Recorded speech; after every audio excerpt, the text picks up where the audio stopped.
mambo matano yatakayofanya upendo wa mwanamke kupungua kwa mwanaume ambaye yuko naye katika mahusiano ama yuko naye katika ndoa.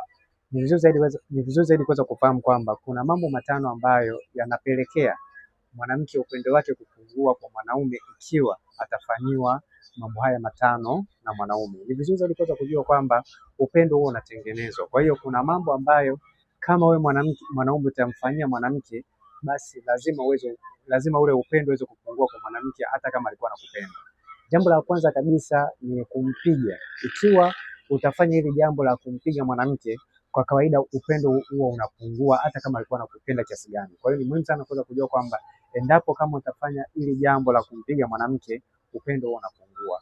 Na pia jambo la pili, kumlazimisha kufanya vitu ambavyo havipendi ambavyo vina madhara. Mfano, kumwingilia kinyume na maumbile, yani kumlazimisha kumwingilia kinyume na maumbile, au kufanya kitu ambacho yeye anaona kabisa kwamba hakifai. Kwa hiyo ni muhimu sana kuweza kujua kwamba kama utamlazimisha mwanamke kufanya kitu ambacho hakipendi, ni mojawapo ya jambo ambalo litafanya upendo uweze kupungua kwa mwanaume ambaye atakuwa naye katika mahusiano ama katika ndoa. Na pia jambo lingine ni kupata fununu au taarifa za tabia mbaya ambazo mwanaume aliyenaye anazifanya, aidha kwa kujificha au kwa kuletewa. Kwa hiyo ni muhimu sana kuweza kujua kwamba ikiwa mwanaume atafanya hili jambo la mwanamke kupata taarifa mbaya za mwanaume aliyenaye katika mahusiano au ndoa, ni mojawapo ya jambo ambalo litakumpelekea ule upendo alionao kwa huyo mwanaume kuweza kupungua. Kwa hiyo ni muhimu sana kuweza kufahamu hilo. Na pia jambo lingine ni kumdanganya. Mwanamke huwa anapenda ukweli akiwa katika mahusiano.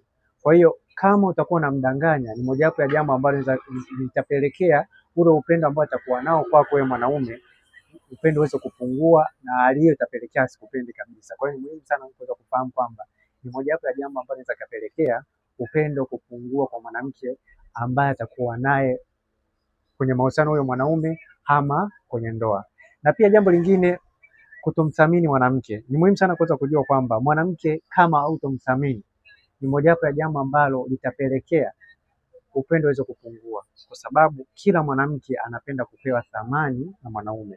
Kwa hiyo hata kama anakupenda kiasi gani, upendo utakuwa unapungua taratibu na mwisho wa siku hata kupenda kabisa. Kwa hiyo ni muhimu kuweza kufahamu kwamba kama utafanya hili jambo la kutomthamini mwanamke, hata kama atakuwa anakupenda kama walivyokuwa wanapendana na